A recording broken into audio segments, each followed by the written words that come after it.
Drag on good here. Can't really get motivated.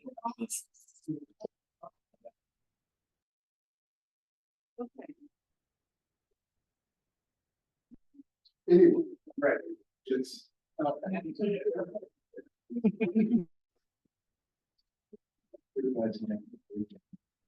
Text one of you.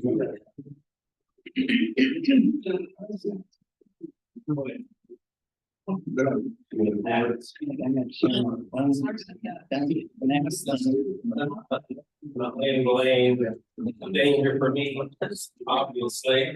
Yeah, you want to sit in that chair. No, but maybe we have.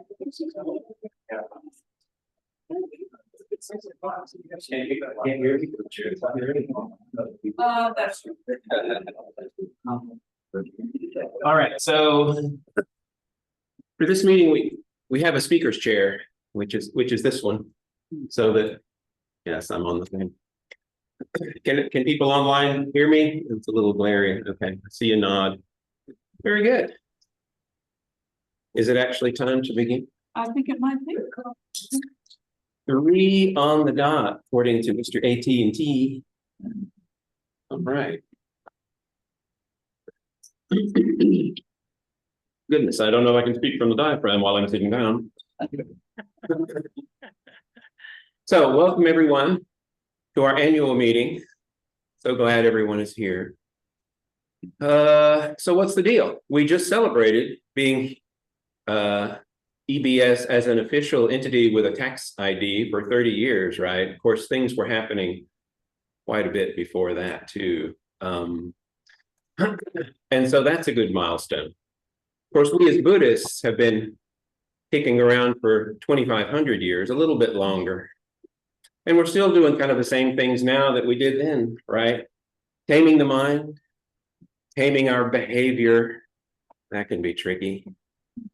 You know, developing some clarity, hopefully some wisdom, you know, loving kindness and goodwill towards all beings, compassion and sympathetic joy, and a little equanimity so that as the world swirls around us, we don't have to swirl with it, right? That's a good thing. And so those were my opening remarks. Thank you very much. The next thing on the agenda is we want to hear from the practice leaders, all the little groups and whatnot that have here been practicing so steadily at EBS over the last year. And I don't know where Mick and Steve often fall in this, but I want to start with you because that's actually the practice group that meets the most often, right? Here every day. So the silent sits and the Wednesday meditation, I guess that's included under one topic since you guys are often involved in both. So tell me, you come sit in the speaker's chair, somebody, and hold the speaker stick and wear the speaker's hat and tell us how it's going. Yeah, that'd be great, but I'm afraid someone would hit you with it. Hi, folks. Hi. And Doug was exactly right. We are here every day. The daily meditation, 30 minutes, and basically the status is sort of the same as it has been. We have generally light attendance when meeting 2 to 3 people, sometimes 0, sometimes 1, but sometimes 4 or 5 every day. Lunchtime during the week, 11:30 to noon, and then on the weekends at 9 a.m. To 9:30. And we are kind of chronically in need of timekeepers. So anybody out there who would like to go through the arduous training, I kid, it's very easy to do and really a powerful practice in its own right. We could always have you on our bench because life happens and travel happens and illness happens. And so we are in need of timekeepers. So, but you know, it's such, even though it sounds like it's a lightly attended type of deal, I think it's really important. We are the public gateway. People just come in who don't do any of the practice groups. They're not Buddhist. They just come in for a sit. We sit in silence. We don't proselytize. They don't, it's all friendly and casual, but nevertheless, people just come in. And this is sometimes the only exposure they have to an organization such as ours. And I think it's just an important thing. I'm prejudiced on this, but there you go. The other gateway to EBS is our introduction to meditation. I know that we have some alumni here as meditation instructors. Steve and I tend to be the what would you call them, tent stakes, and yeah, and so and we're remarkably present just about every Wednesday night here. I think we took Christmas Eve off, or did we? Yeah, we took Christmas Eve off, but otherwise every Wednesday night, 7 to 8 p.m. And this is another place where people literally get up their nerve. They've been looking at the building for 2 years, 3 years, and they go, I've always wanted to come in, but I haven't been afraid. And we try to allay those fears. We try to expose them to what we hope the center is, and that is a center of kindness, generosity, and all those things that Doug very aptly described earlier on. Plus, we give them some tips on how to meditate. And really, people come in for all kinds of reasons. A lot of anxiety out there. But there's just also a lot of recovery from other traditions. But also a lot of curiosity, just about settling their minds. And so we do our best to kind of help them along on that. We actually have too few meditation instructors right now. And so we do have a training coming up. I think Cheryl will be mentioning something about that, maybe. You could go ahead and What's that? you could go ahead and tell them. Well, I Not too much. don't know the details, but there is training that's going to be happening later on. We will be having some new blood in the our talent pool, say, and so, but we're excited about that. But again, we're having pretty good attendance there, and these kind of summaries of practice groups. We talk about attendance, and the meditation workshop has been right now we average around 5 to 12 people a night. We get a lot of repeats because people actually, there's folks who kind of use this as a practice group by itself. And and it's a great thing actually, because if you've ever been to any other practice centers, it's really quite rare that you can sit down and not only get instruction, but talk at length about meditation, your experiences, other people's experiences. And just being part of that circle has been very powerful in my own practice. I think that anybody who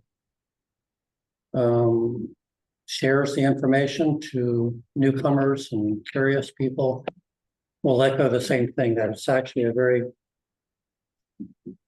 very good practice. So we really look forward to the next year. I think that's I think last time, in 2016, No. there was a real bump of attendance. A lot of people concerned about meditation and anxiety, and it'll be interesting to see if we get that same kind of need and bump this time around. So I invite everybody to come out, check it out, just support us if nothing else. You know how to meditate, come on and share with us, and that'd be great. Really appreciate it. Any other questions? Nope, forgot it. People are pointing at their watch. Thank you. No, Somebody's. Very good. So, and so the other sort of untraditional thing that happens are sort of board events. And I think, Roger and Ben, you guys had your name down on the agenda. Somebody want to talk about? I can talk about. Some of the things the board has been up to. I'm thinking more about community events Yeah. that the board has sponsored that not necessarily have come from, that are not necessarily part of practice groups. Although some of these events were found their genesis within particular practice groups and became like barn dances. We've been doing barn dancing we've started out as, it was called contra dancing. And then after a while, it was not as well attended. And then because people were thinking it was a little hotsy-totsy or something. So it became, so they decided to call it barn dancing, and it suddenly became, more people were coming. This is Arkansas. And this is Arkansas, right? So, and then we decided to combine it with a movie night and potluck. So we've had about 4 different movies that we've had over the past year. We have Inside Out, Perfect Days, Groundhog Day, and Mission Joy. And they were really well received. Hi. Roger, I'll get you another. That's we've celebrated Losar, or the Buddhist New Year. And we had de-escalation training where we were discussed learning about de-escalating outside. People from the outside might come in and disrupt us, something like that. And that was the trainer was from, where was the trainer from? I can't remember. Yeah. Hospital. Children's Hospital. Paul Atkins from Campus Community Church spoke about his practice. We've had the art sale, we've had the garage sale, we're participating in the Pilgrimage for Peace. Those are the kind of the community events I can think of. And then there have been other things that are not really inside the community, but I don't know what category they come under, but it's like going more outreach kind of things. I don't know if there's another space. Okay, outreach kind of. Ideas from board committee. Absolutely, yeah. Board, they can bring them to board. Please do, yeah. Other events that people might be thinking, will this be a cool thing to have or do, or something would bring people together, or if there are movies that you'd like to, please let us know. Seriously. But I was going to say, Ben and I went up to UCA and did a spiritual life table there, one of their events, and we put together some radio spots that was on the U of A station, I can, KUA. 80, yeah, 80. Not in it. And we're featured in a magazine article in the new AY magazine. There was they're doing the whole thing is about mental health, and there's a specific chapter about holistic health and mindfulness. So it's we're listed in there and have we have some airtime there. Right. So that's it. And the interfaith center too. The Interfaith Center, that's continuing. That I just met with them the other day, and I'm going to be offering a blessing down there on their opening on Tuesday, this coming Tuesday at 6:00. They've got a new building, or for them, it's a new space, the Interfaith Center, and I think we'll be hearing more and more about that, because I think we're going to be probably more involved, and they're involved with us. Okay. Any questions? Or suggestions? Okay. All right, thanks.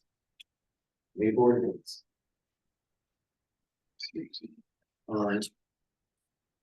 I'm just gonna kind of go down the list here. All ready to chat, and I'll chat. All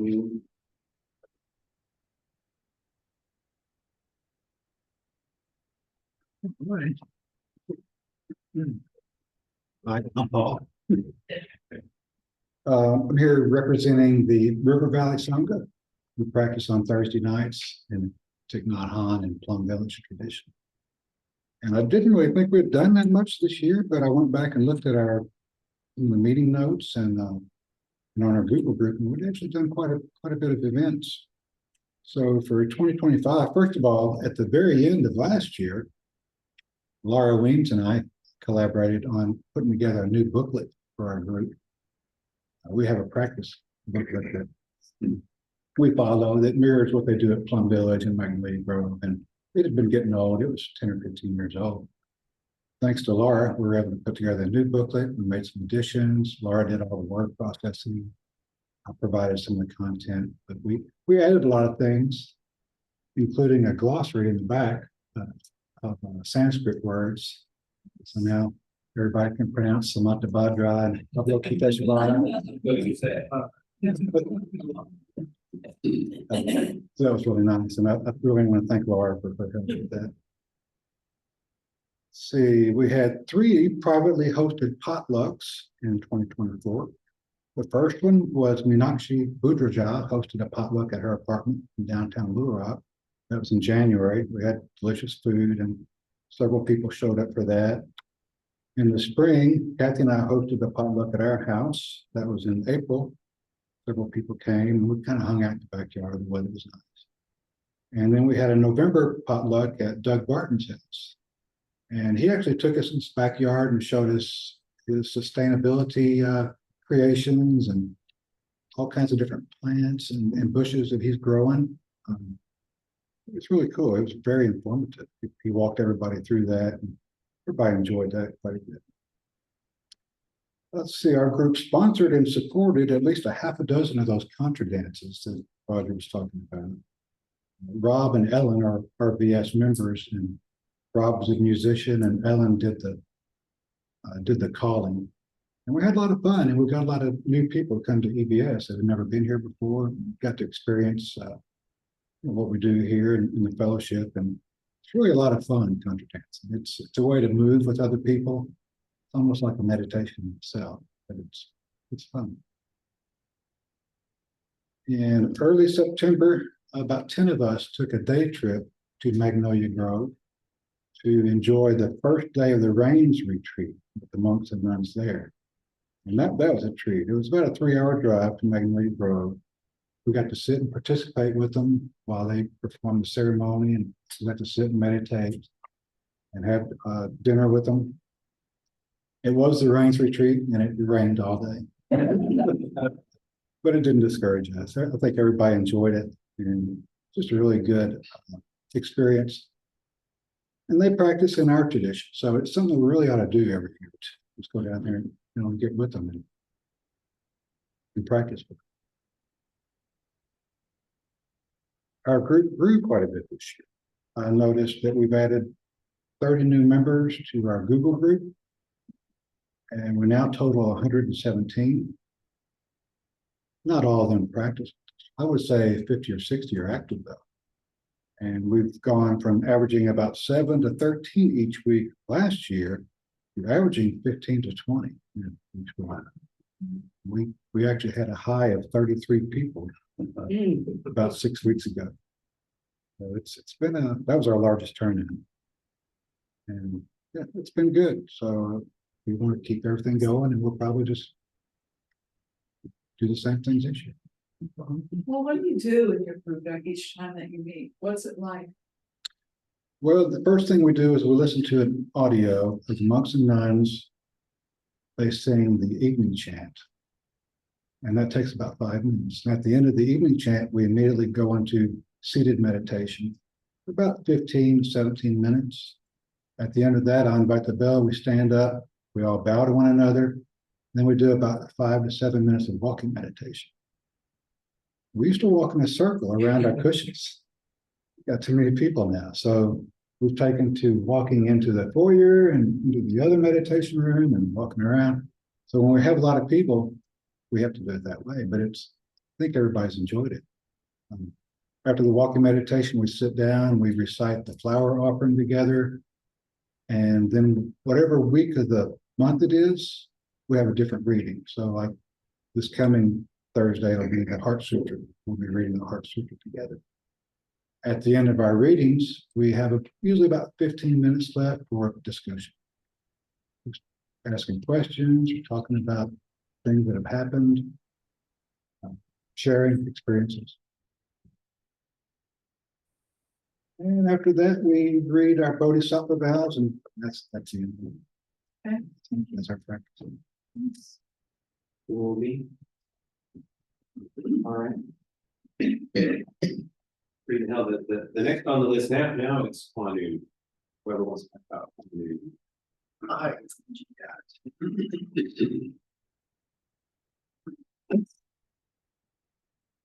Okay, I see Alice is here. Yeah, Alice? let's stand anyway.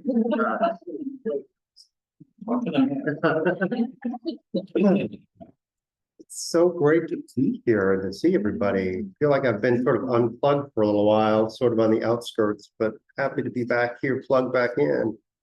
Quanah meets on Tuesdays from 6 until 7. Our practice is the Korean lineage practice. So we're very much sibling, I suppose, of the other Zen practices like Paul's and Soto and so forth. So our practice begins with the 4 great vows, 3 prostrations. We then do, in Quantum, we have Kwanzaa Boso, Jijang Boso, and Amitabha chanting that we do. For those of you who are familiar with that, Kwanzaa Boso, Bodhisattva compassion, we're naming people in our lives that have been suffering, mentally, physically, emotionally suffering. We go around the group and ask, is there anybody you want to chant for Kwanzaa Boso? Same thing for Jijang Boso. These are people who have recently departed and passed. Maybe somebody has somebody they'd like to name for that. And in Amitabha, we actually chant for pets, for our furry critters, who are either suffering or have recently left and transitioned on. And so we then chant Amitabha for them as well. Very quick, very simple little chant, repeating the phrases. We then do the Heart Sutra. And then we do 25 minutes of silent sitting. We wrap that up, and Lucy usually reads something from the Quantum School of Zen from one of our teachers. And then we have kind of circle time, about 10, whatever's left, 10 minutes. Sometimes we go over 7 o'clock sometimes, and just and kind of just share with what's going on or how our reaction to the reading, something that it made us think about, and just some reflection around that. Our numbers have been pretty stable. It depends. We do a hybrid practice, so both here in this hall and on Zoom.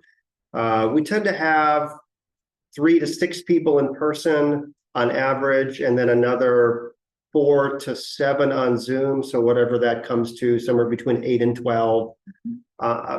sometimes lower, sometimes a bit higher, but generally somewhere in that 8 to 12 range. 2024 was a bit of a challenge for me. Those of you that know me, I've traveled a lot for my work. So there were a lot of times when I thought we were going to practice here in person, but we couldn't because I was traveling. I'm a Dharma teacher for the Quantum School of Zen, so I lead here in person. Lucy, however, is the senior Dharma teacher, and she actually leads the practice. So we have a little bit of kind of cool tag teamish where she leads the practice via Zoom. I'm here in person, so I'll open the altar and do all those kinds of things for those of us, Roger, right, who are here in person, but Lucy actually leads the practice from Zoom. So when I had to travel, we would have to cancel in-person practice, but it would still continue on Zoom with Lucy. But thank goodness for 2025, my travel schedule is pulled way back, I think. So I'm going to be a lot more available in person, I think, than last year. So I'm really happy about that. Yeah, we're a small group. I mean, when I say a small group, we're a close-knit group. So most of us have practiced for years together in Quantum. And then we have, like I'm sure the other lineage groups, sort of turnstile people who come in, very often college students, or people who just want to try out Zen practice, and they hear about us, so they see us on the website, they show up, right?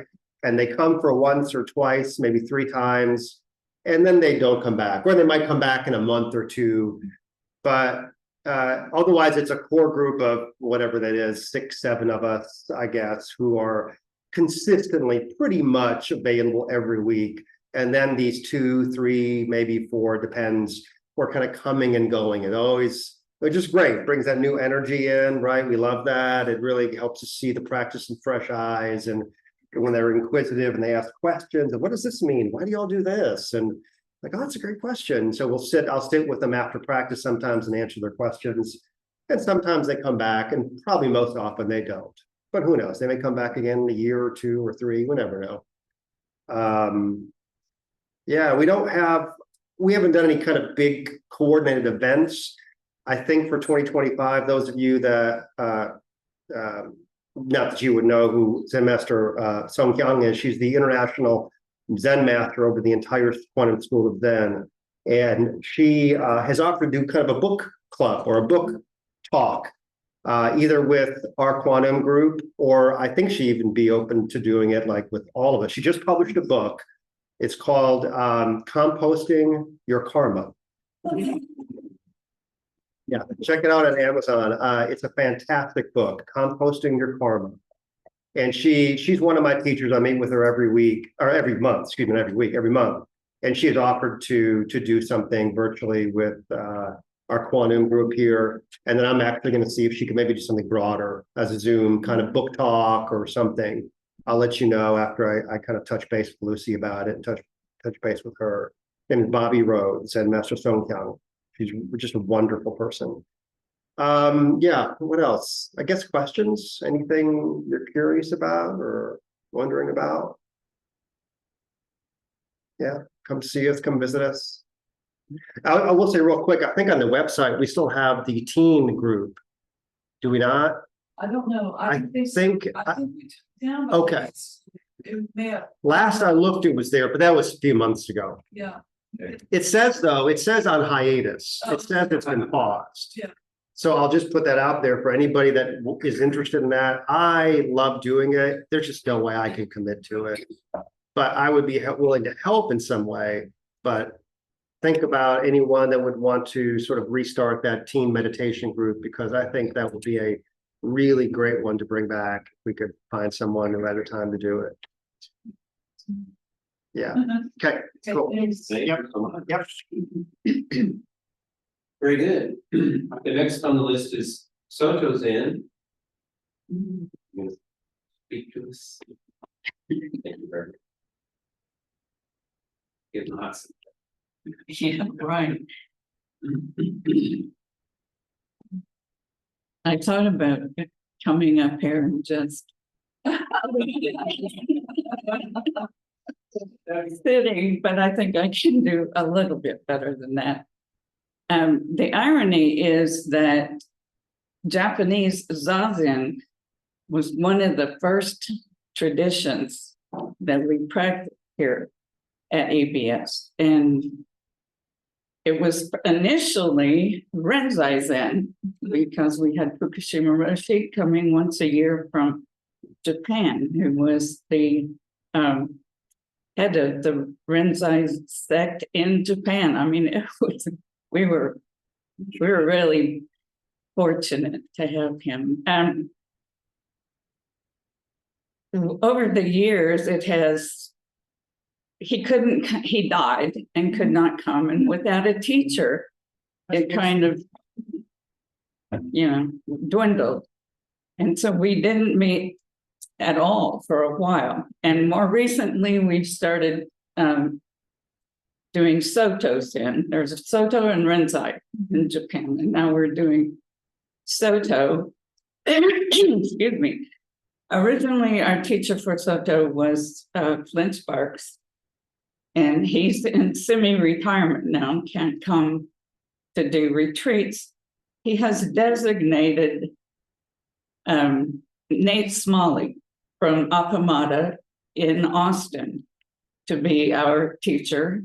Nate has come here one time. Les Ball met with us, and we meet every Tuesday in the basement. There's, some of you may not even know, there's a small little meditation room down there. And because we overlap with the Quanum group, we're down there. Last week, we were full to capacity, which was 6 or 7 people. So I don't know what's going to happen. We may outgrow the space. The challenge is to find a time to meet up here when other people aren't meeting here. That is a good time for our constituents. So as to our future, stay tuned. And what we do, we chant in English, then we sit for half an hour, then we do walking meditation or kinhin for 10 minutes, and we read from whatever book has been designated for us by the teacher, Nate. And then we have a bit of discussion, take comments and discussion. And that's it. It's a very simple, straightforward practice, and we're not terribly social, but maybe we could become someday. I can't think what else to say. Does anyone have questions about Japanese Zazen? Thank you. It's good to see everybody.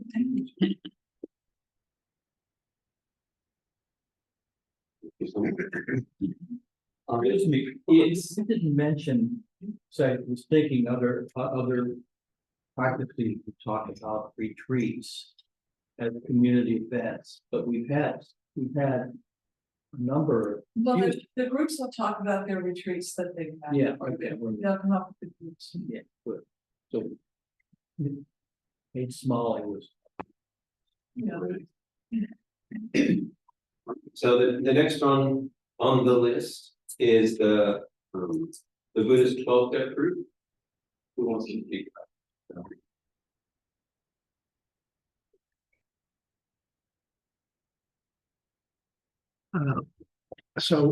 I'm John Mize, and I'm the facilitator of the Buddhist 12-step group. We may be the youngest group at the center. We started 3 or 4 years before the pandemic, so we've probably been going 7 or 8 years, something like that. Before the pandemic, we were the largest group. We had 28 to 30 members attending regularly. And after the pandemic, we've come back to more normal size for the center. We have somewhere between 9 and 14 local people, and 8 to 9 or 10 of them will be here at any given time. And we also have a person from Heber Springs and 3 people from California who join us on Zoom. And there is a thing called the Buddhist Recovery Network, and you can look that up online. They have a huge website with resources all over the place, including lists of Buddhist-oriented recovery groups, of which we are listed. We have had people join us from Arkansas and from out of state from that listing. And for those of you who have no experience with 12-step programs, the 12 steps programs started by Alcoholics Anonymous and contributed on into Al-Anon, Narcotics Anonymous, Overeaters Anonymous, Sex Anonymous, Gamblers Anonymous. All of those programs are really, if you look at them, core. It's a course in trying to live an intentional and mindful life, which is what Buddhism is. And so if you start looking at them side by side, they are two complementary paradigms for trying to live a better life. And they have a lot of underlying psychological principles that line up. When we started that first meeting, about half the people in the room knew something about the 12 steps. They were in some 12-step program. And they knew something about Buddhism. And there's about another quarter of the room that were 12-steppers that had no idea what Buddhism was, but they were looking for a different way to approach the spirituality in the 12-step programs. And seeing that this may be the program. And the last quarter were people from the Buddhist Society who came to see what was going on, who had no other addictions than being human. And that's really the trick, because Buddhism is based on the idea that our underlying problem is our attachment to desire. And the 12-step programs recognize that desire gone mad is addiction to something. So really, the 12-step programs are specialized application of the general principle, which are the same. What Buddhism brings to the group is the rigor around understanding meditation and the Eightfold Path about right view, right understanding. The literature of Buddhism gives a lot of knowledge in this area and a lot of rigor. What the 12-step size does is the 12 steps do Sangha really well. And 12-step, one of the three legs of a 12-step program is the fellowship and support of the society, of the AA, NA, Al-Anon community. And I think that some of the people who've looked at both think we probably do it better. Mm-hmm.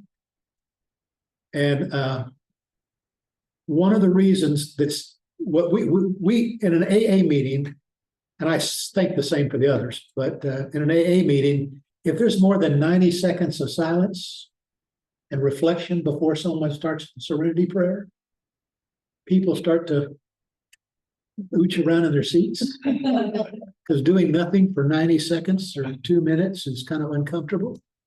So 8 years ago, we started off with 5 minutes. And we worked our way up to 20, which by Buddhist center standards is probably on the light side. But we start off our meeting with a 20-minute meditation. And then we discuss a text. And one of the things about 12-step groups is that 12-step groups are not hierarchical. There is no teacher or master in a 12-step group. It's based on the experience, strength, and hope of all of the members. So today we're Kevin Griffin, by the way, in his book, One Breath at a Time, was our first book 8 years ago.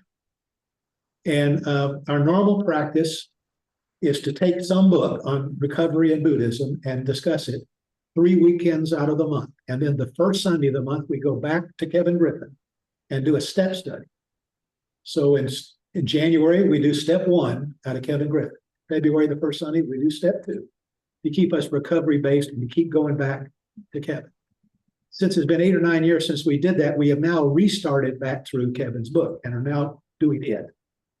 And today we were talking about the 4-step, and we were doing the section on the 5 hindrances. So in a lot of Buddhist groups, the discussion on the 5 hindrances, or the discussion on desire, would be looking at what the text has to say about desire and listening to the bald-headed guy that was 30 years in a monastery talking about desire. And what we do is we read about 4 paragraphs in the book to kick off the discussion.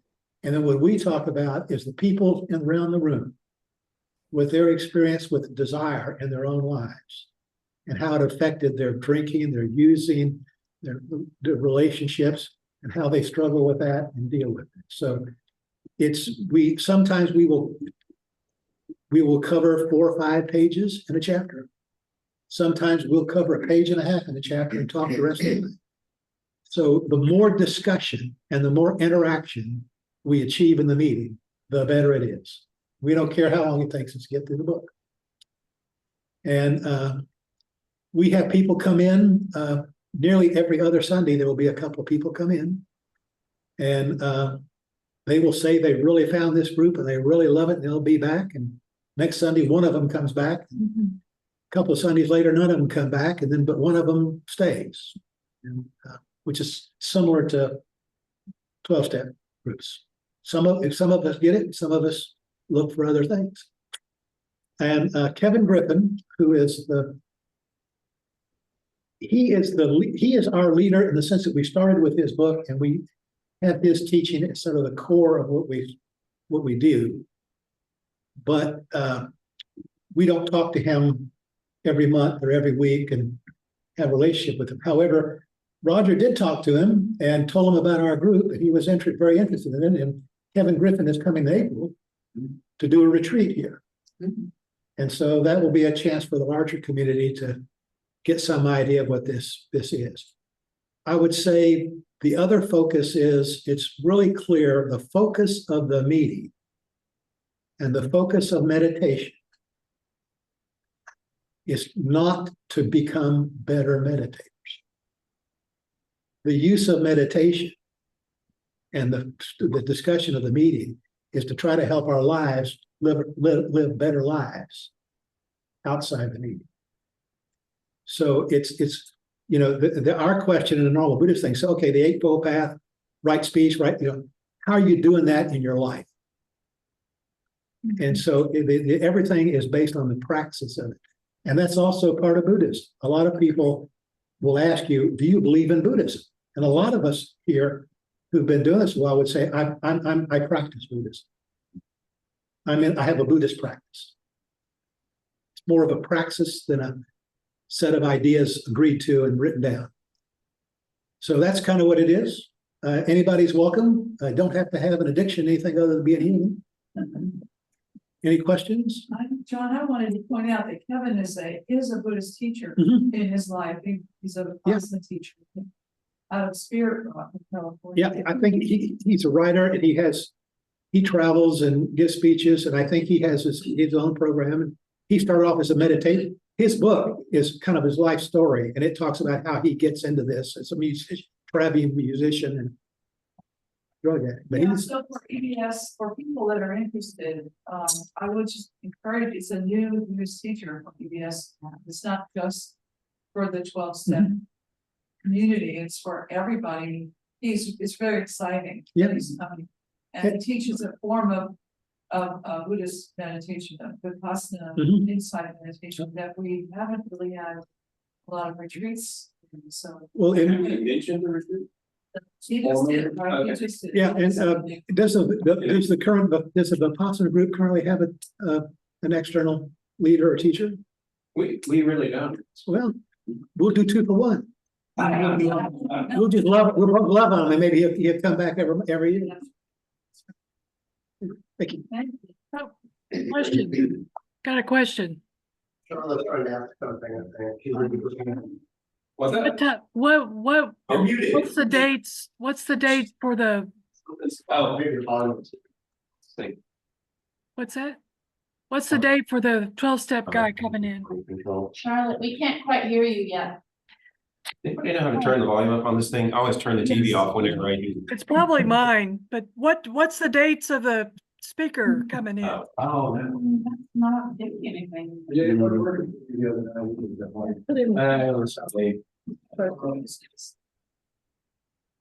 Oh, it's scooped up. Hang on. We're making adjustments. How about now? Charlotte, say something. Can you hear me? Yeah.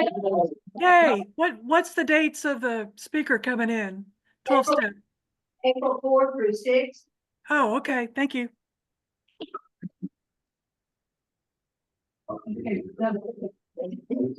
There'll be more information in the next letter. So next is, well, both Dr. Lai and the Dharmata group are next. Are you speaking about both? Hey. Yeah, do it all if you like.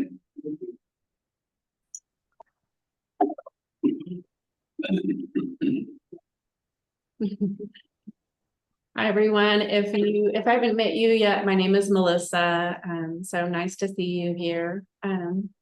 So I lead the Saturday morning Dharmata group. Our teacher is Anam Tubton, based out of California. And his organization, Dharmata, they send us recordings of his guided meditations and then teachings that he gives. And so our meeting is split into two parts. But in the first part, we listen to about a 35-40-minute guided meditation. And he leads us through the beginning part, and then we have a period of silence, which kind of varies from 15 to 20, 25 minutes, just depending on the recording. And then we take a break, 10-minute break. And then after that, we come back and we listen to roughly 25 minutes of one of his teachings. And that gives us a roughly 20-25 minutes for discussion afterwards. So that's something we recently started adding, the discussion part afterwards, because we kind of missed that exchange. We weren't doing that before. And so we decided to change our format a little bit so that we could discuss, and it's been really wonderful. And we're in the pre-planning stages of a possible December retreat with Anam Tubton for 2025. Yeah, and that's what Tibetans for this tradition. Yes, his lineage is Nyingma, which is Tibetan. I can't think of anything more to say about Dharmata. Does anyone have any questions? Oh, we're a hybrid meeting, and normally there's just a few people here in the center in person, and most people come on Zoom. So we're a group of, it varies from week to week, but we're kind of a small to medium-sized group of about like I would say 7 or 8 members, and we have like a strong core group that come every single Saturday, and then we have some new people who are coming and going throughout the year. So yeah. And then also I'm one of the, Cheryl and I co-lead the book study on Sundays from 11 to 12:30, and our guiding teacher for that group is Dr. Han Lai. He's got a center in Asheville, North Carolina called Urban Dharma.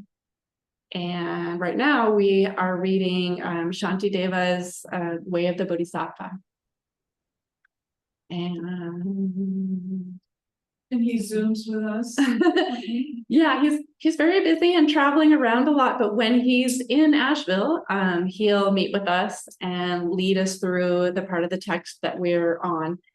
He also recorded a whole sequence of videos teaching the whole Bodhicharyavatara that's on his YouTube channel. So when he can't join us, we can always just watch him on video, and that helps us in our understanding too.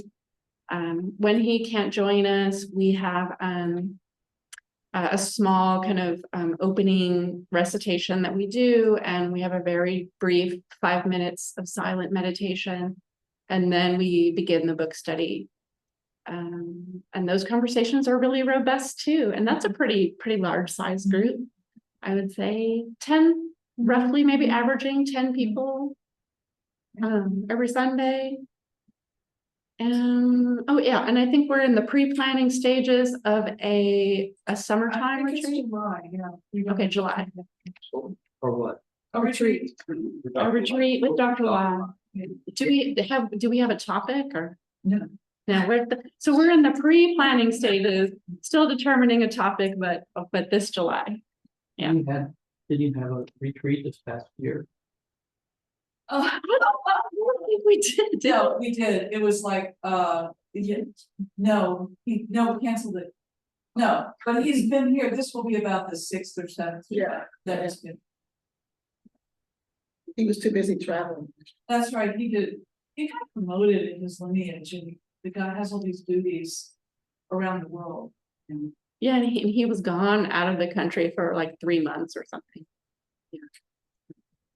He has sanghas, in Mexico and Guatemala and Southeast Asia. So he's traveling a lot. With Darlanda, was a NOMS retreat this year? Like 2024? no, wait, gosh, why don't I remember anything? I know my memory is really not helping me out. It was 3. It was 3. I think it was 2023. Yeah. And then he didn't come in 24. Okay. That's right. He didn't come in. He's also very busy and traveling. We're lucky. Yeah, so any questions about either one of those groups?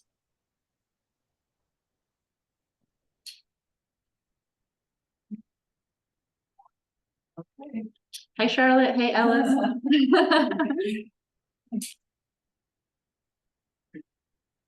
Ellis has dropped off. Did he? Charlotte, can you talk for Ellis's group? Or do you know? Sure. Well, there's only 3 of us, so I can talk about it. We do the Yeshe Shogil Nundro on Wednesday nights. And Ellis had talked about switching to the EBS Zoom. We do it on Skype. But if we get on Zoom, we may be able to get Lama Wangmo to come on and work with us, which we haven't had her before. So we do that 3 Wednesdays. Can y'all hear me okay? Yes. Yeah. We do it 3 Wednesday. The first 3 Wednesday, we do the Nundro, which is a practice in Tibetan Buddhism.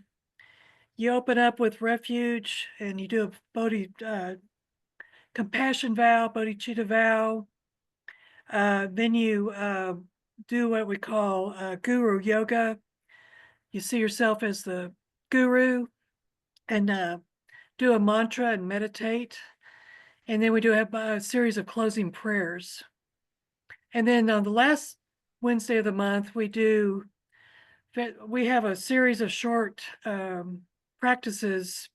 Excuse me, the Yeshe Shogil is under the Nyingma school of Vajrayana Tibetan Buddhism.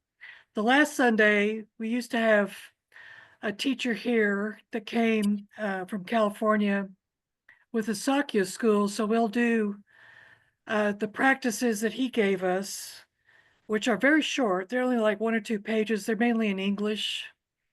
And so we do that on the last Wednesday of the month to keep the Samaya with that teacher. He will not come back. He's probably 86 years old and, has got health problems.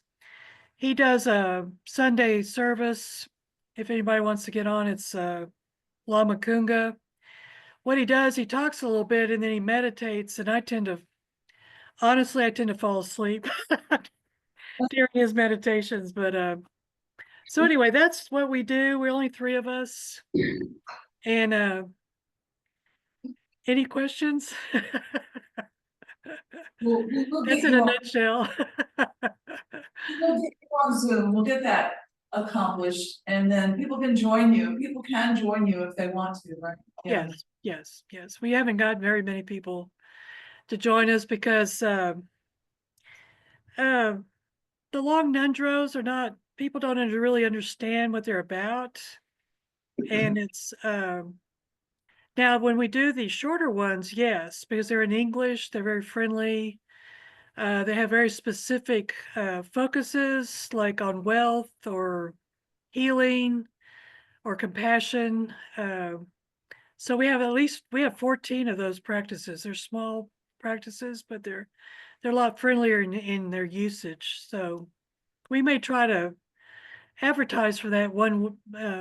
We probably should do an outreach on that one Wednesday a month, because people, we can give the, we can't do an empowerment on that, but my teachers give me where I can just read it to them, and we can give them the practice to do on their own, especially if they want to do a healing practice. So Which Wednesday is that? Is it- that's the last Wednesday of the month. Last Wednesday is the one that's in English. Yes. Very good. Mhm. Yes. Thank you, Charlotte. Very good. All right, the next on the list is the Tara practice on Sunday morning. Share this one. So, one of the earliest practices here at EBS was a Sunday morning practice that Anna did for decades, I would guess, or anyway, a long time. And when Anna, first the teacher, Mama Tarchin, passed away, and then Anna's had to pull back from leading that. So, but we retain one little piece of that practice. We do a prayer for healing, a prayer to Padmasambhava, to Guru Rinpoche, and people can submit names to the prayer list, and we do that. There are only 4 of us in the Sunday morning practice group right now.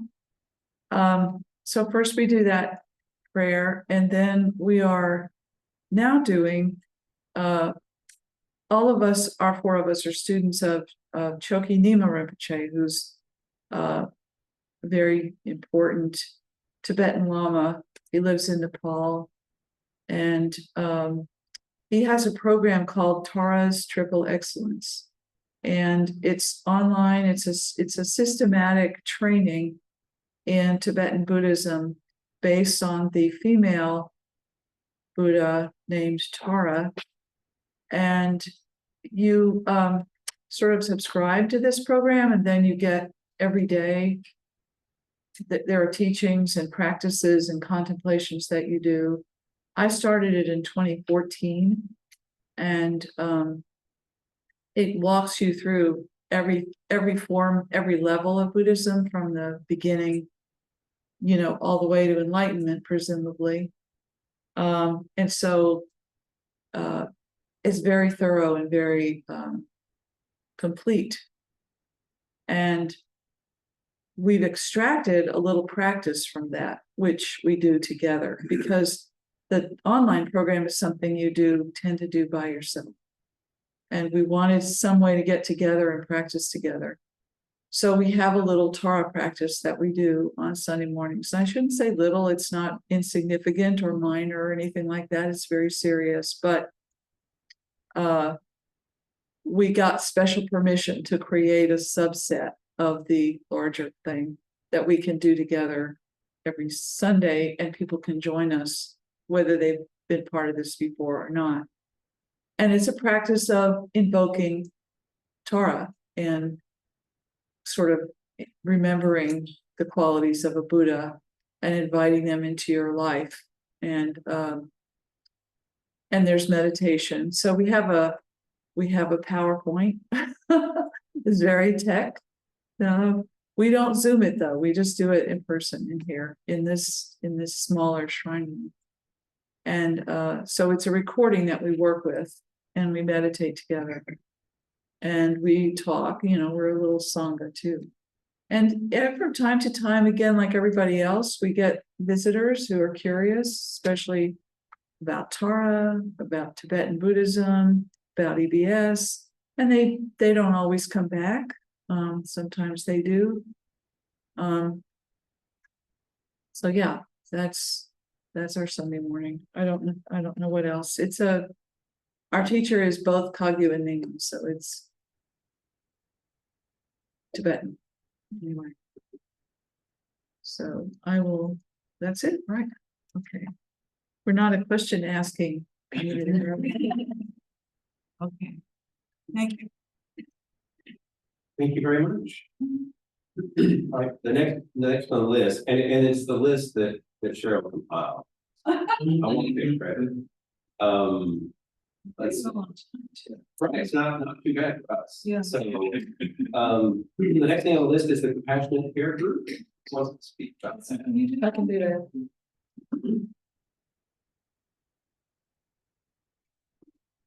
There are 3 people with their arms and sleeves here. On the right arm, Yeah. the right arm. All. For different things, right? So the compassionate care group, we haven't been going real long. I don't know how long, maybe a year. We started with the idea, well, it started with June Stewart's service here. Some of you may have come to that when she died. And we had already been thinking about this, like, how are we going to help each other as we get older and start to go through dying, So this group is developed as a way to help us explore that for ourselves, approach our own dying, and also to help us prepare for being a person who could help somebody else who was going through dying. So we have been reading Joan Halifax, Being with Dying, and it's a wonderful book. If you have any interest in the subject, I know that not everybody is interested in talking about death. That's what we do. But if you like to talk about death, which I do for some weird reason, it's a great group. We have some great discussions. And we've had people come in new to EBS, walk into that group. You never know right up here who's going to walk in, right? We had a whole group of young people walk in one night. Were you there that night? And they were awesome. They were like, how many? 5 of them maybe? And they were like contributing to the discussion and really getting into it. Anyway. You never know.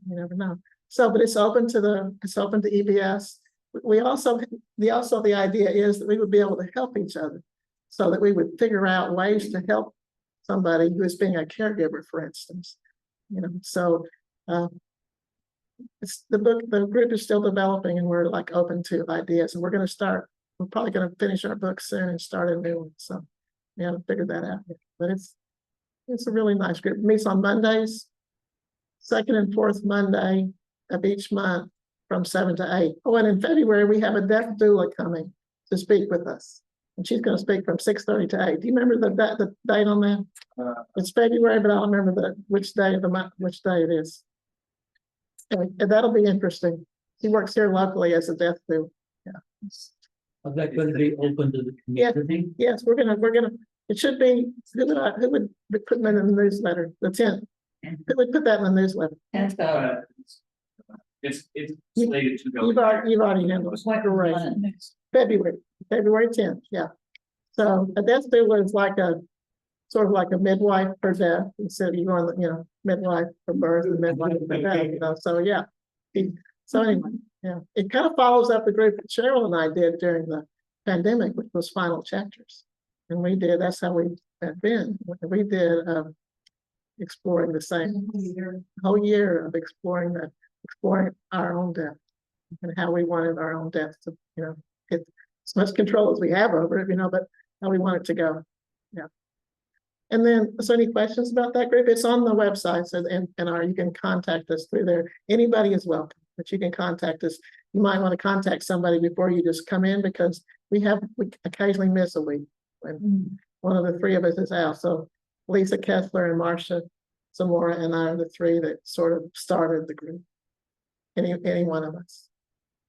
Answer questions. Can I also mention yoga? It's okay with me. Sure. Since I'm here. Okay. Yep. So we have yoga in person on Tuesday mornings at 10. And then we have it on Zoom on Thursday evening think it starts at 5:15. I don't usually go to the Zoom, so I can't remember. So if you're interested in that, it's on the website, and my name is on there as the contact person. Our teacher is Pam Peters. She teaches Iyengar style yoga, and we have a great group, but we're always, getting new people that are interested. So, we have somebody that's supposed to come this week who's never been to EBS, and she wants to come to yoga, so I gave her all. So, yeah. We bring our own props. That started during the pandemic, when we were getting more about touching. So if you come for the first time, it's fine to bring your own mat if you have one. Any other props you might have, blocks, blankets, straps, but you don't have to. Pam has some here, they're right here, and she has them here. So the first time you come, you can just you have your own mat, bring your own mat. But yeah, let's go. So it's a wonderful group. We have about 10 to 12 that come in on Tuesdays, and they've been coming a long time. Yeah, so it's good. Any questions about yoga? All right. Thank you. All of them. Next on the list, Doug. You'll want that here. Thank you, Doug. I have to be very severe with myself to get things done. All right.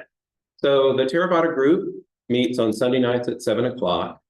And our practice is pretty simple. We do a silent meditation for 30 minutes. And then we chat about whatever book we're reading 30 minutes. And that's what it is. Well, unless there's something else we need to chat about, I suppose. And, it's been like 4 to 7 people for probably all of the 15 years that I've been involved with this group. And we did not have a teacher like us. We mentioned we're just sort of wildcatting it right now. We should probably attach ourselves to some Theravada as teacher, because that is how the groups at EBS are supposed to work. But we will be, we're finishing up a book now. We'll be starting a new book, which one of our newer members recommended, What the Buddha Taught, by, what's his name? Wapola. No, I think it's Rahula. I think that must be it. I always get those two confused. So yeah, back to the basics, which of course Theravadins, we just love to stick to the basics all the time. That's all we, And so that'll be starting in a few weeks. And I think that's about it. Any questions or comments about the Theravada group? In person. Yes, that's right. Another good thing to mention. We do run a Zoom session, so feel free to dial in. And the Theravada tradition is from. That's right. So Theravada is sort of sometimes people call it the Southern tradition from Thailand and Burma, Sri Lanka, it centers around the Pali Canon, which is this collection of writings. And all the words in Pali, they kind of sound like Sanskrit, but Sanskrit is if you pronounce them with cotton stuffed in your mouth, and so we don't say Dharma, we say Dhamma, which is very odd. So, but it's one of those things, I was thinking about when I first started coming to EBS. Well, first I came to the little Intro to Buddhism session. That was 15 years ago. And I got the little booklet, and it had these authors in the back. And so I read books for 6 months, and finally it's like, okay. And I started attending, coming to the Theravada group. So I was reading Jack Kornfield. He's a good Theravada gateway drug, and then I sort of worked my way into the Pali Canon and the sutras. I'm just so glad that EBS was here. If I think about it too much, I'll start crying. So I'll just stop there. I'm so glad EBS is here. So happy that I found this place. I don't know if you guys are happy or not, but that's enough, probably. Yes. Who was leading the group when you started? I was trying to remember. It's what was her name? I keep wanting to say Patricia or something, but it was a woman. But Larry's last name. Who lives in Conway. Yeah, these people. Oh, you're talking about, Isn't it Larry Dearman? Yes, it is Larry Dearman. Very good. Somebody better with names than me. Yeah, well, I mean, they're people age out of that group, it's been going for 15 years. So but yeah, and I was putting together retreats for a while, and then Long was putting together retreats for a while, but he's sort of on hiatus, and I've gotten so lazy now. We didn't have a retreat last year. That's why we got to get it back together. We got to get back in the stream of things. So, but yes, we will continue. have you led like a half a day silence? Oh, that's a good point. I meant to mention that too. So we just recently, thank goodness for people to remind me of topics. So yeah, just this year we started doing, we were before the pandemic, we would do the first Saturday of the month. It eventually turned into from 1 to 5 o'clock, we do a half day sit. And so we finally restarted that. And so the first Saturday of every month, unless there's a retreat or something going on, we will be here 1 to 5. You can do, it's sort of an hour at a time practice. So you can do 1, 2, 3, or all 4 hours. So having sort of a more extensive sit every now and then, I've just found to be incredibly helpful, But being the lazy person that I am, it took a few years after the pandemic to finally get it started again. But yes, so feel free to come sit with us. You said you do sitting and walking? Yeah, that's right. We sit for 40 minutes and walk for 10 minutes for tea, and we do it 3 more times. Starts over. Yes. Yeah. The break happens at the hour. So feel free to show up anytime. Good stuff. All right. So do we need, right now we're transitioning to the administrative Right. part of the program. Do we need a tea break or a bathroom break or something like that? Or is there any practice or event that somebody needs to talk about that we somehow didn't talk about already? I don't think so. You got yoga in there. Yeah, thank you. Got that one. Was not mentioned, was the radio spots. Well, they were mentioned a little bit, but Did you mention? I'm sorry. No. Was there any pipeline? Did you talk about the intro to Buddhism? No, but well, that's right. So the first Monday of every month at 7 p.m. in person and on Zoom, Cheryl and I trade off doing just a little 1 hour intro to Buddhism and meditation. And it's usually new people. There'll be 2, 3, 6, 7 people there. It just varies wildly, and sometimes people come back just to reconnect. It's like, As a new person in the community, what is the difference between the Monday and Wednesday night? They both sound like introductions to Buddhism. that's right. And the Monday night, there's once a month, but just the first Monday of the month. So it just happens once a month. And it's Buddhism and a little meditation introduction, but it talks about just the Four Noble Truths and EBS. And it's just a 50,000 foot, here's Buddhism. And then Wednesday night is specifically focused on meditation. So Is Wednesday night secular or is it Buddhist? I'm not involved anymore, It's so not secular, but we don't teach Buddhism on this. right. So there's people that meditate on this and then they're not doing it because of Buddhism. Yeah. Do it. So it's meditation from a Buddhist perspective, I guess. And it's, and So, but I mean, if somebody was interested in meditation but not Buddhist, that would be The Wednesday night would be the one to come to, sure.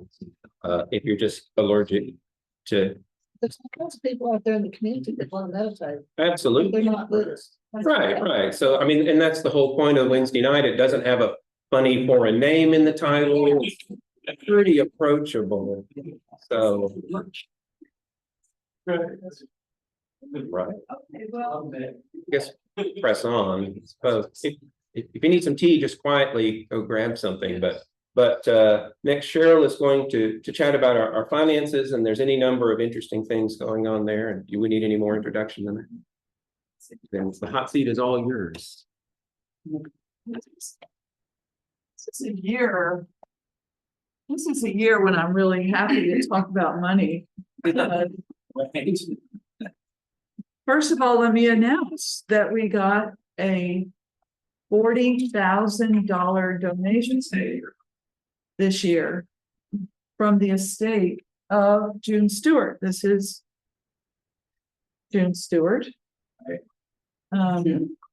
She was a member here for a very long time, and she had no children, and she and her husband happened to die at about the same time.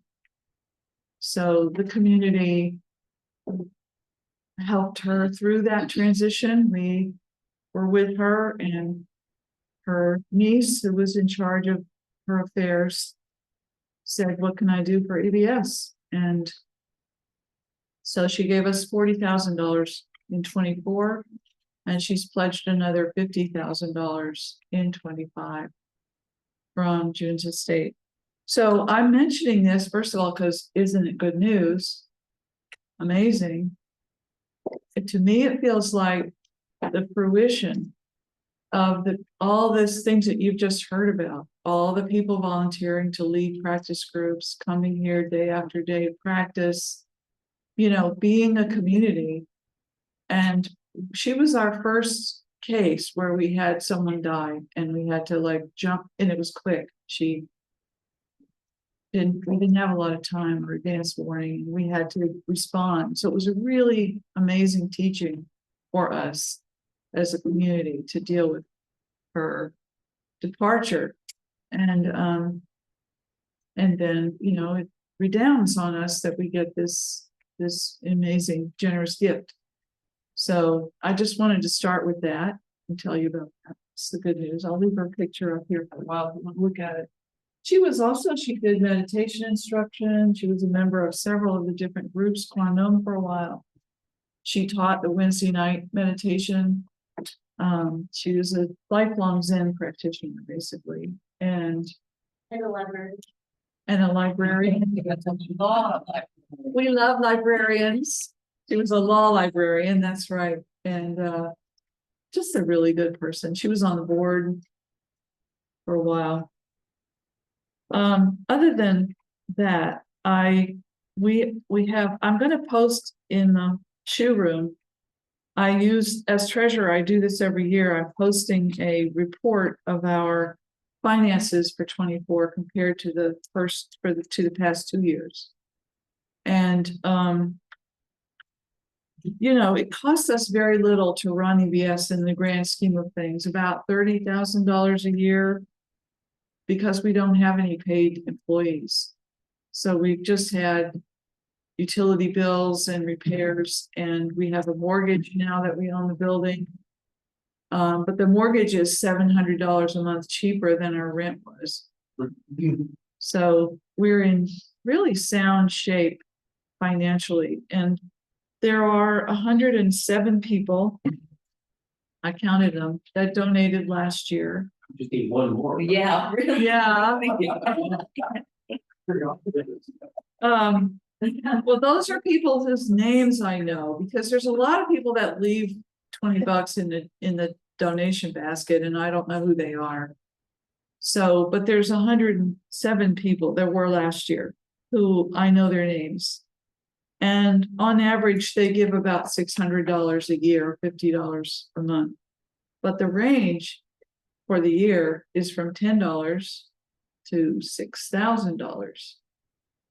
So there's all kinds of people chipping in, not what? Well, I'm sorry.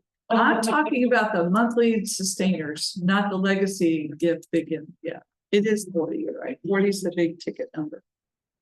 And on average, there's like a couple of $1,000s a year that comes in cash. People just leave in cash. Last year, we had to replace our roof.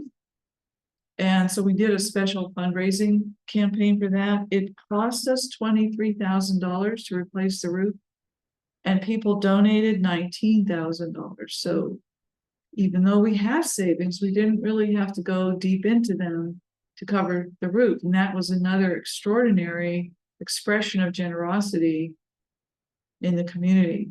And so people obviously like what we're doing. That's, I guess, what I read in these numbers. Are there any questions about the numbers? If you don't have EBS in your will, you can follow June's example. It's in my will and Mick's will, even though we have children, but there's a little chunk set aside anyway. I guess that's all I want to say about that, but now I'm going to go to the next topic, which is the building. And we bought this building in 2021. And we have a mortgage. And we have spent a bit of money on various things, including the roof and repairs and stuff like that. But we have also spent some money. Last year, we spent some money developing a master plan for the use of the building.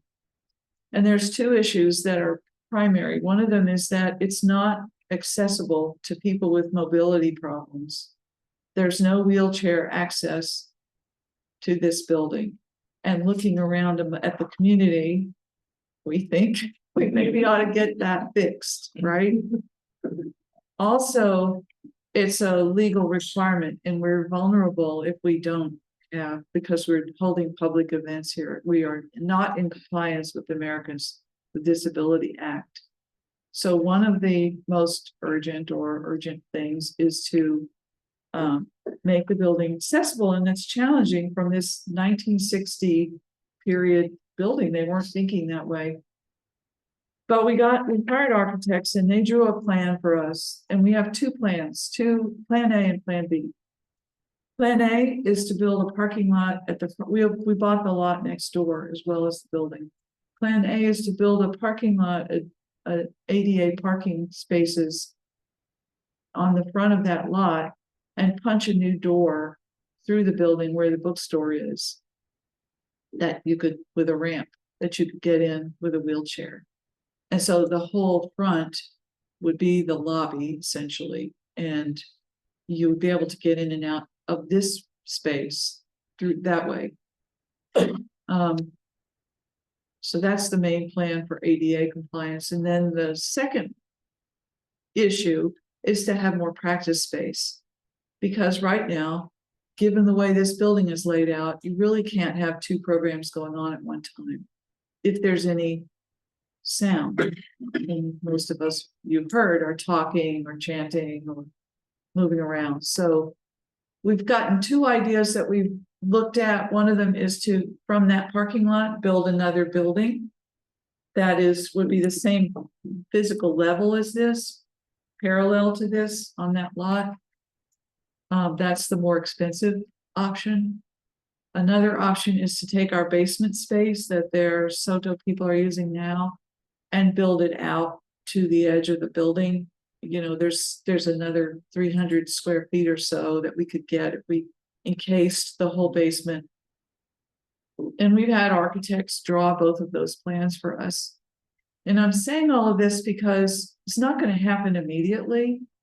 Obviously, there's more fundraising to do and all of that, but I would like people that are interested to think about joining our building development committee and helping us make plans.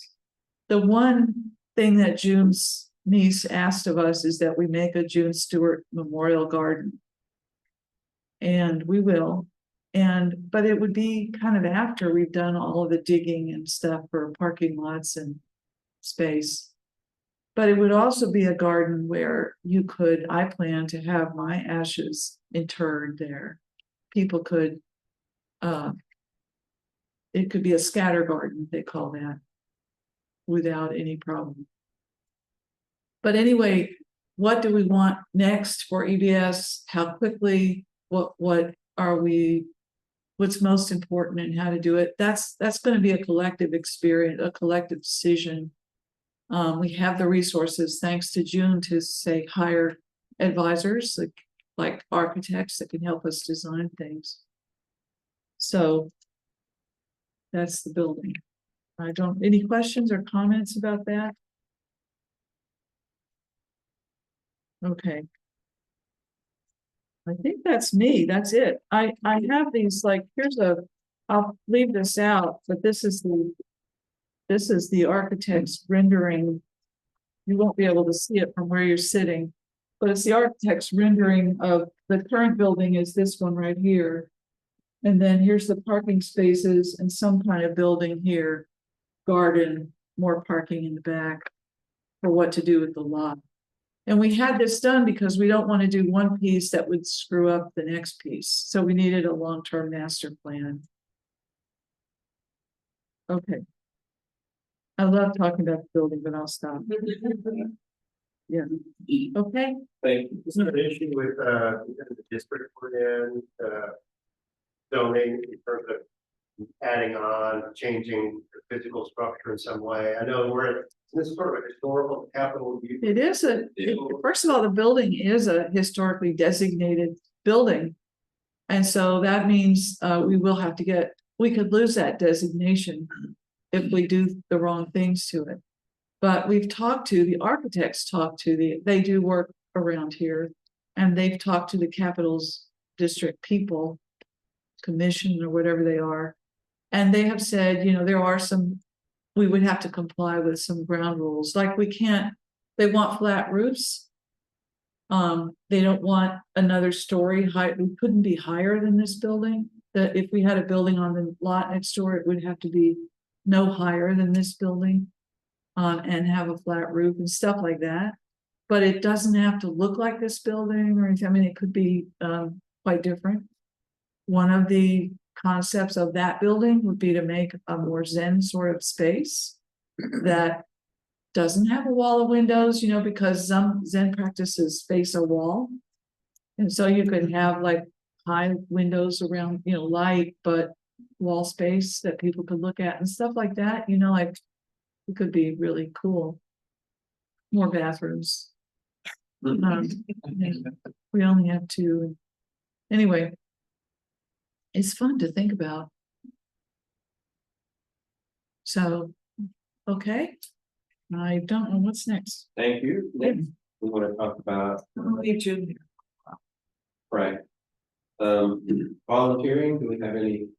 The chat about volunteering, doing that bit.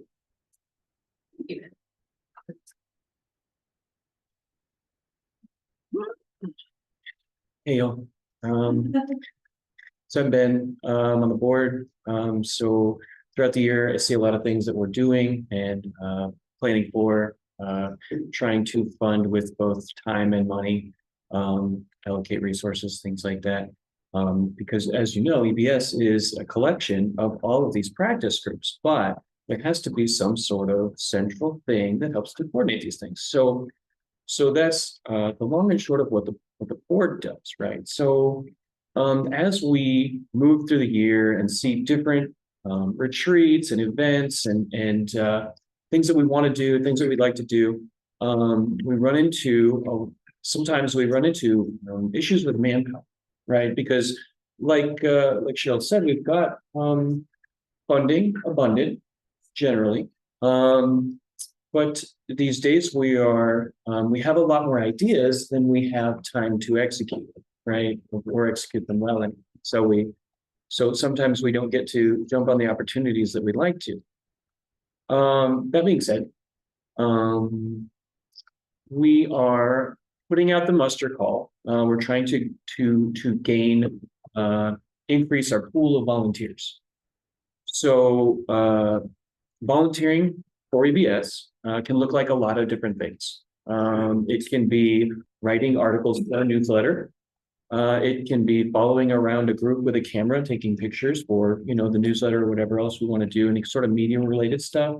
Our website gets updated semi-regularly. If we had a person who could do that regularly, it can even look like categorizing artwork from this year. We had an art sale. So somebody's job was to go through and say, okay, well, this fits here. And you may not have experience in that, but again, it looks like different things.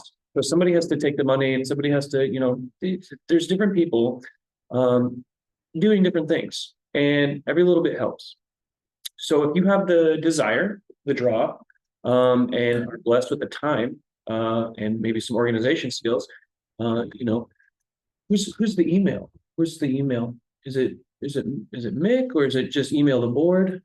Do we have? We have a volunteers. Okay, so volunteer at ebslr.org is the email address to email. Yeah, it's on the. Right. Yeah. We do have one for volunteers. Yeah. Yeah. Volunteer. Yeah. That's what I thought. I remember seeing it, but so yeah, it can look like a lot of different things. What Cheryl was talking about with this building, we were sort of searching for a person who could coordinate between all the people who take care of the indoor plants, the people take care of the outdoor, like mowing the lawn during the summer, some of the maintenance and renovation projects, like these glass windows got replaced, and there's some sort of, you know, there's sound abatement stuff going on, but there's a list of things that, you know, would be helpful to have extra manpower for. So again, if you feel called and you have room in your life, give us some hours. You know, tell us what you'd like to do, and or we'll tell you what we need done, and you can say what meets in the middle, right? So, is there anything else about volunteers? Any testimonials from Think, volunteers? Oh, mowing the grass, I'll testify. Mowing the grass is nice and practice back and forth. There's not a single dog poop out there. You don't have to worry about that. You just mow the lawn. It's nice. You don't have to edge or weedy. I enjoy it. So, but We almost need to take it away from you. I mean, I split it with somebody else, and you know, it's easy work. yeah, yeah. Well, if you want to mow a lawn, we'll get you in. Yeah. You know, I would also like to suggest that everybody consider themselves a volunteer, whether there's a task or not. That is, your members here, you're at this meeting, you clearly have a vested interest in it. Like, keep an eye out about what you think things, you know, it's so easy for somebody to walk around, well, somebody needs to take care of that. Even if it's just the dust bunting or whatever. If everybody could kind of own the place. This is your house, this is your home.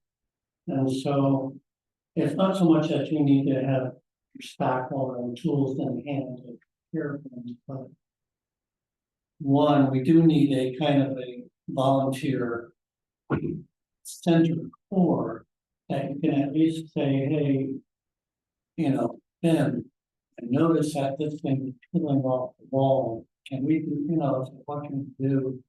Basically, just own the place. As if it was yours. And in fact, it was yours. And it's so easy to come in as your parents do your practice. Meaning that do your state practice. Get yours. And feel all the benefits, and then go home and let everybody else kind of own the place. So I would just say invite everybody to be volunteers, even if it's much more on the path. I want to mention one volunteer, just since we're doing testimonials. This guy, Steve Wilkerson, Steve.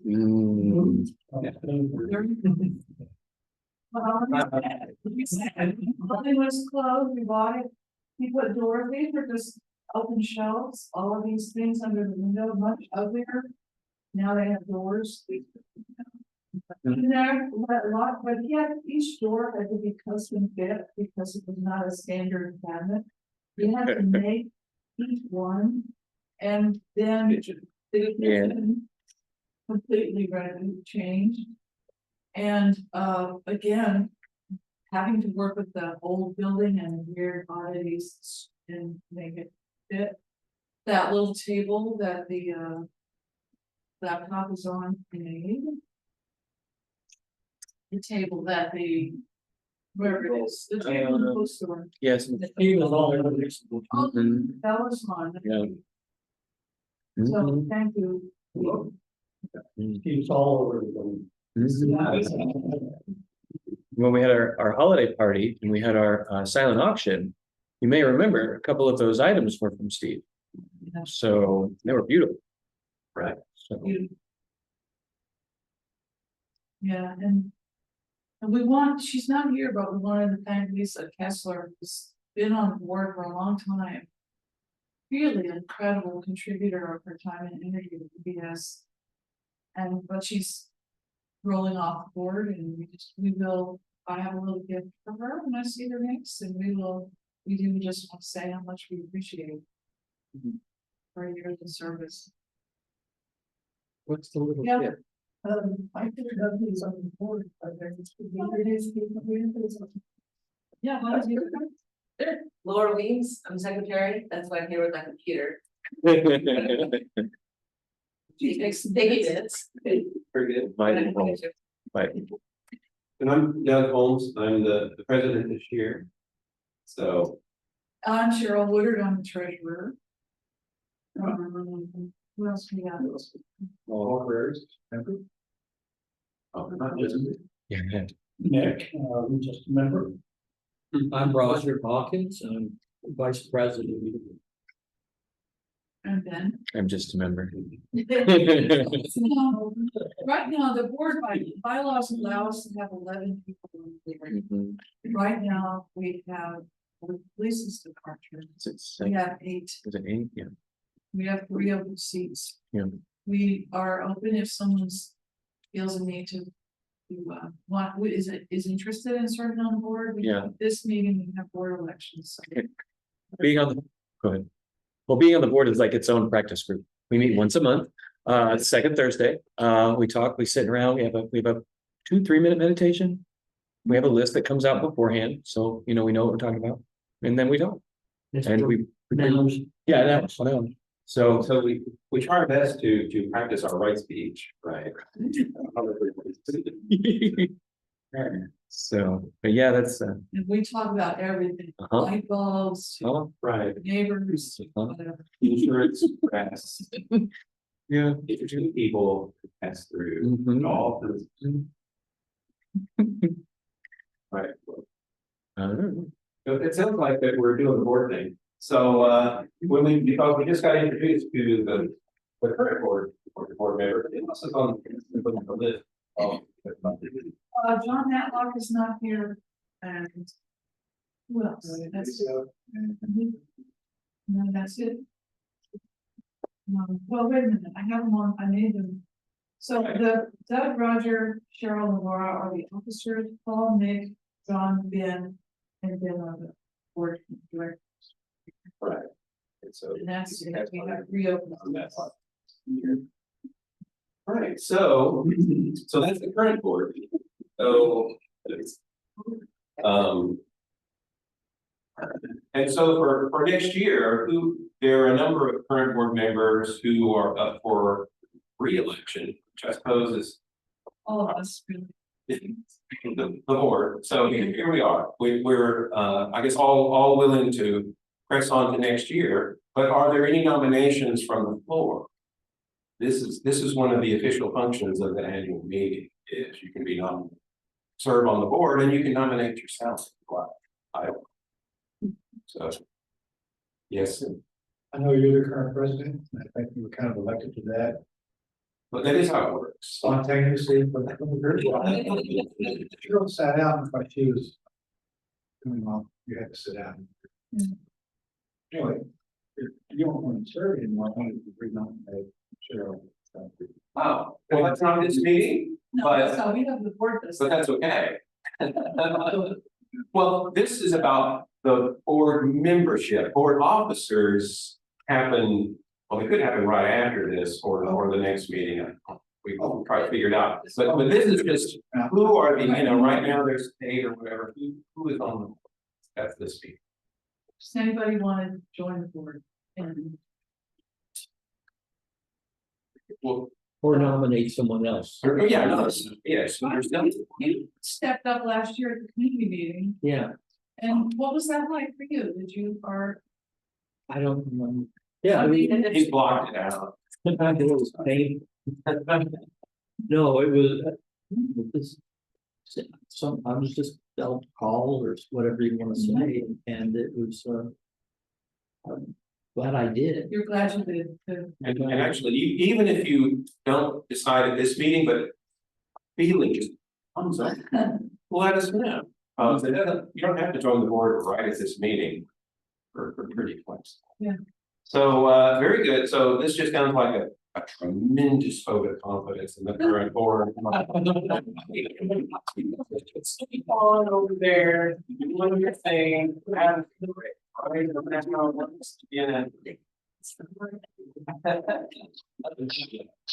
Very good. All right. Yes. Wanted to nominate me and he doesn't know my last name, so let me tell him my last name. Really? Yeah. I'll be here.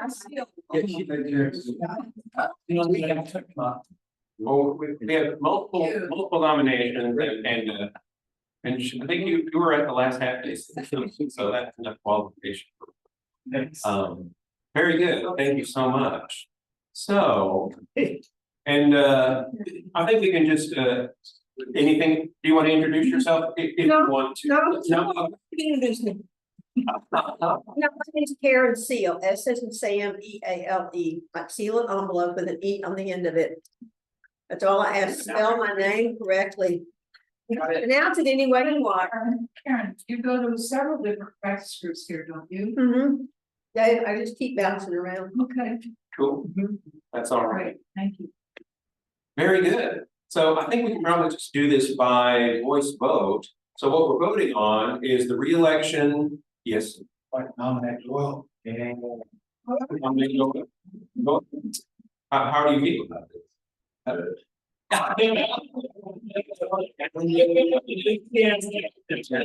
Doyle's last name is Bailey, right? But having known Doyle for some time, that's about as enthusiastic. Am I right? That's good deal. So. Thank you. I get a little silly at these things.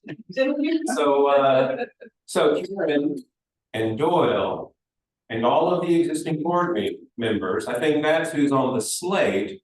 And we'll do this by just voice vote first. And if there's some issue with, if it comes down to it, we'll pass out little slips of paper. But all in favor of the current slate, plus Karen and Doyle, say aye. Aye.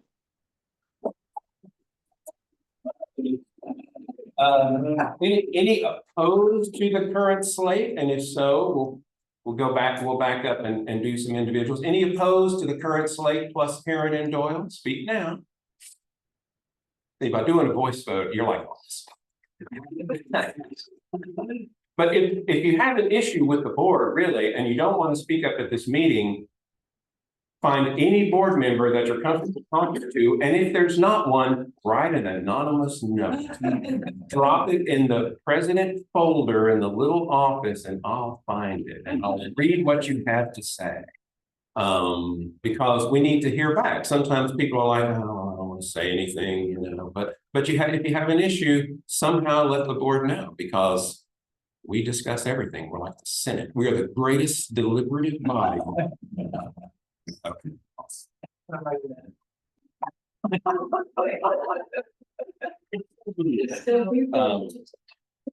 Very good. So we've done the second most important thing is electing board members. The first most important thing was hearing from our practice groups and getting a sense of how we're doing as a community. That's the most important thing that we do here today. And so is there anything else that needs to be said that you wish would get said before we break for the day and go our separate ways? Final thoughts?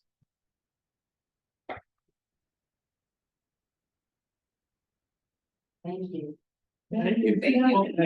Thank you for putting up with me.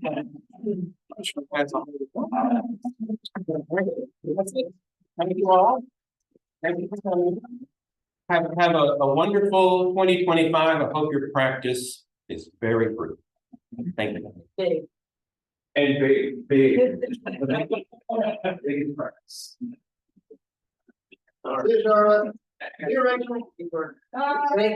Cheryl. Oh,